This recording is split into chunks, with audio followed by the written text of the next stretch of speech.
এই যে দুপুরে খেতে বসে পড়লাম, মা দিয়ে দিল হচ্ছে গরম গরম ধোঁয়া ওঠা ভাত। ভাতটা কিন্তু একেবারেই ধোঁয়া উঠছিল। তার সাথে প্রথম পাতে পড়লো হচ্ছে শিম গাজর দিয়ে রাঁধুনি ফোড়ন দিয়ে পালং শাকের ঘন্ট।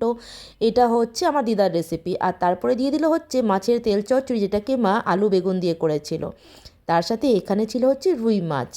এই রুই মাছটাকে আজকে মা শিম আলু আর ধনেপাতা দিয়ে দারুণ একটা ঝোল করেছে। শীতকালে কিন্তু যে কোনো সবজি দিয়ে মাছের ঝোল খেতে খুবই ভালো লাগে।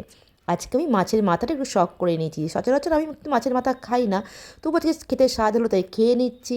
আর এই দেখো লাঞ্চের থালি আমার একেবারে রেডি হয়ে গেছে। আমি খেতে বসে পড়েছি মাছের তেল দিয়ে ভাত মেখে খেতে, আহা সে কী স্বাদ! আর এই মাছের তেল চচ্চড়ি যতই তেতো হোক না কেন, আমি কিন্তু খেতে খুবই ভালোবাসি। তো কাঁচা লঙ্কা টিপে টিপে মাছের তেল দিয়ে গরম গরম ভাত মাখিয়ে মাখিয়ে খাচ্ছি।